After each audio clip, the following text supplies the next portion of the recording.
Olá a todos, hoje eu quero compartilhar com vocês outros nomes do livro de 1 Samuel, mas alguns também do segundo livro de Samuel. Como um livro histórico, a gente tem esses personagens, né, que trazem uma vida como exemplo, a ser seguido ou não, né, como a gente já viu. E eu falei um pouquinho de Saul da última vez, mas no capítulo 9 de 1 Samuel, a gente é apresentado para o Saul novamente, e a gente tem nele um rei, e o primeiro grande rei, na verdade, né? Apesar de ter tido um episódio antes dele, mas foi um episódio meio rápido demais. E aí o que a gente tem aqui em Saul? A gente tem no capítulo 9 um moço, um jovem, alto, bonito, e que Deus escolhe para ser o rei de Israel. Depois, lá pro capítulo 10, finalzinho, versículo 22 e 23, a gente vê de novo esse elogio ao rei Saul, falando de novo da altura dele e da beleza dele. Então a gente tem aquele estereótipo masculino, né, aquele estereótipo de hombridade, um homem forte, alto, bonito, como sendo o melhor dos homens do país. Então ele é o rei, né, e fica assim. E aí a gente percebe que no princípio ele até tinha uma certa timidez, né? Ele foi ungido, escondido entre as bagagens, aí tiraram ele de lá, chamaram ele. Aí ele teve experiências com Deus, de receber mesmo uma presença sobrenatural e tudo mais. Só que a gente vai percebendo que depois Saul, ele vai ficando cada vez mais egocêntrico, cada vez mais confiante na sua própria masculinidade, hombridade, poder, e ele acaba não obedecendo a Deus, agindo de forma precipitada, não buscando a orientação de Deus. E Deus o rejeita, lá pelo capítulo 15, justamente porque ele desobedece abertamente a Deus e não aguarda a orientação de Deus para as coisas. Então ele deixa esse poder subir, né? E ele se torna arrogante, se torna soberbo, e vira esse ícone da masculinidade autossuficiente que atropela tudo e que faz tudo errado e que acaba mal. Né? Então, apesar da aparência de masculinidade, você pode falar, eu sou um homem maduro, saudável, tudo em mim funciona muito bem, tudo que eu faço e tal. E aí você se esquece de Deus, não busca Deus, e eis a questão. Porque a nossa hombridade, a nossa masculinidade só funciona plenamente num relacionamento bom com Deus. Senão o pecado estraga tudo. E aí depois, lá pelo capítulo 18, a gente é apresentado para Jonatas, filho de Saul. E ele cria uma amizade com Davi, que também é um jovem que aparece aqui nesse livro, mas a gente vai falar um pouquinho melhor sobre ele daqui a pouco. E aí, eles dois fazem uma amizade muito grande. Até aqui a gente só vê Davi como um músico e um guerreiro, alguém que enfrentou Golias, venceu, libertou o país da opressão dos filisteus. E por outro lado, um músico que acalma o rei Saul, porque ele começa a ficar meio perturbado. Né? E aí, o que a gente tem então? Jonatas, o filho do rei, então, o príncipe de Israel, ele se afeiçoa tão rapidamente a Davi que eles se tornam muito amigos ali.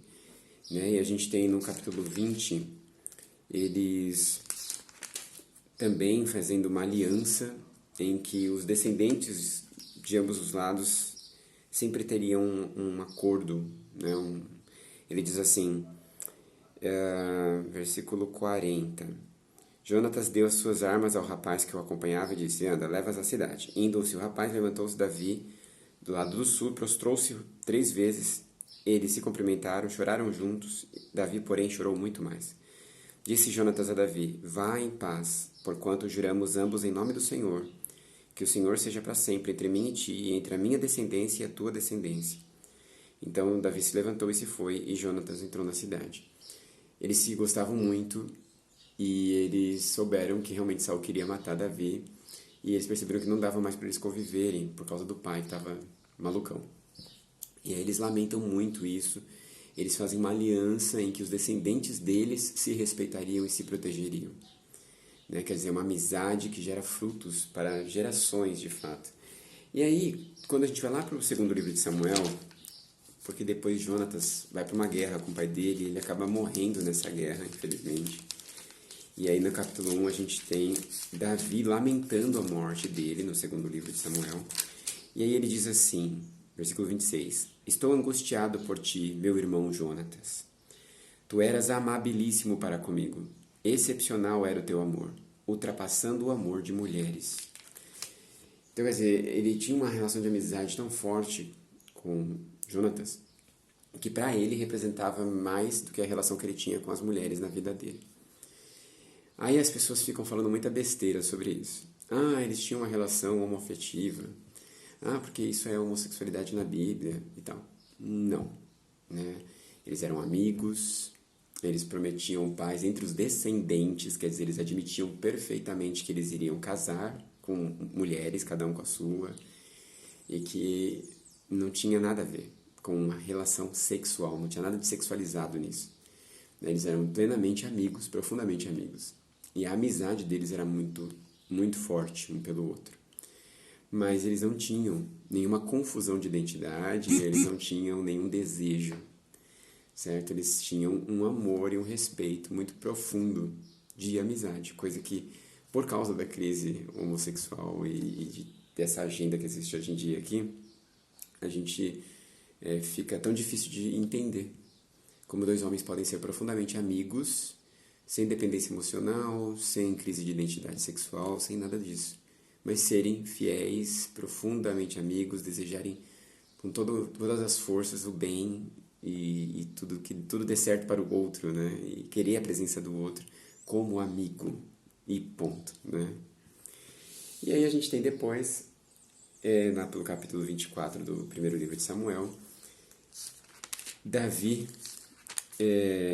poupando a vida de Saul, tanto no capítulo 24 como no capítulo 26.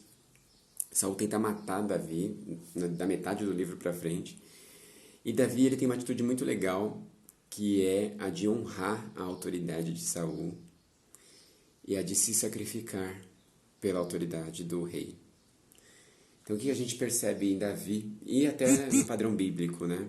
Enquanto em outras mitologias o filho mata os pais e usurpa o poder dos pais, né? Zeus mata Cronos e Cronos mata Urano por sua vez, né? Antes de Zeus matar Cronos. Então assim, em outras mitologias o filho ele é um usurpador, alguém que luta contra o seu pai e toma o poder.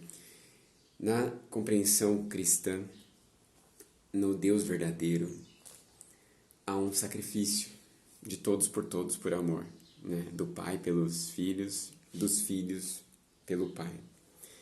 Sacrifícios de amor por todos os lados, né? E até nessa relação entre os homens, em que o subordinado respeita profundamente a autoridade do seu senhor e se sacrifica por ele, sendo um ótimo exemplo de relacionamento entre homens e que produz futuramente uma ótima consequência para ele quando ele for o rei, né? Ele foi o melhor exemplo para os demais depois dele, porque ele honrou profundamente o rei dele, e quando ele foi rei, ele tinha toda a autoridade para falar sobre isso.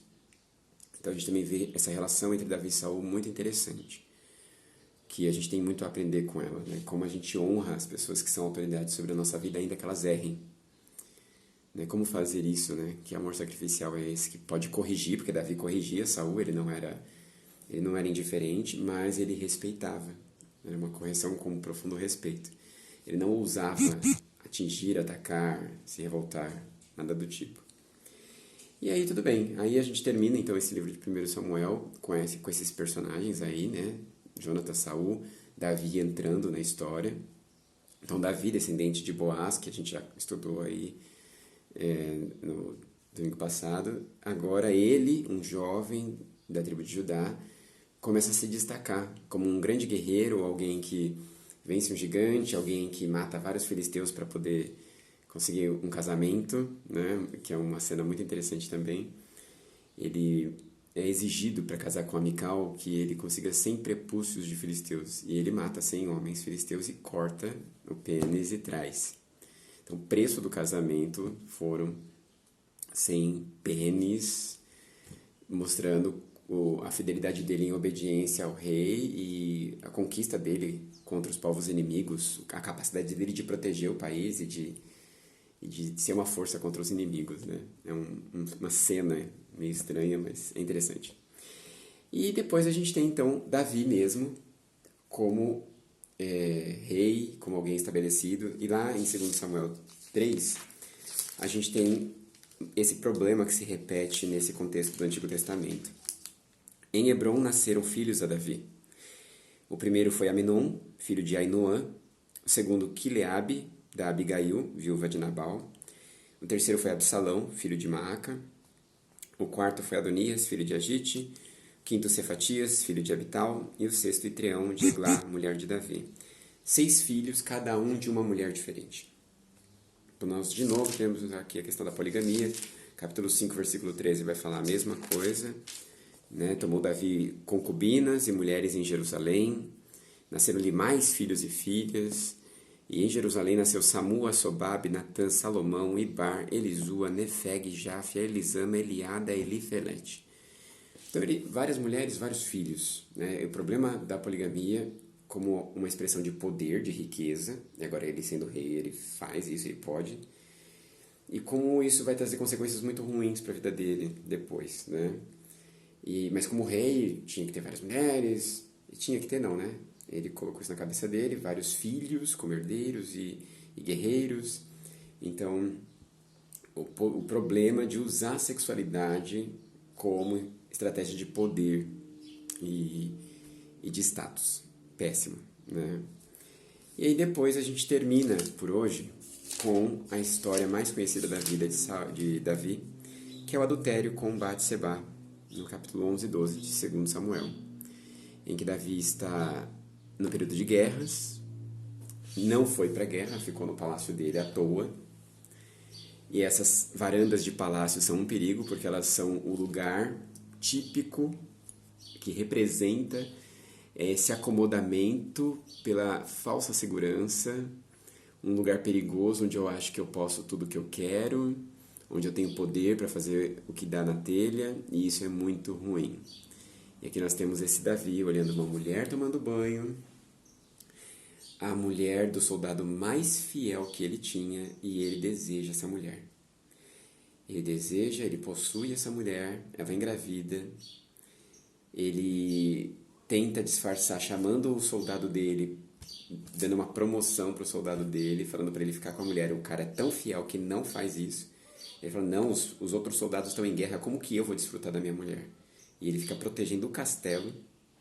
Davi tenta embebedar ele, ele não sai da proteção do castelo.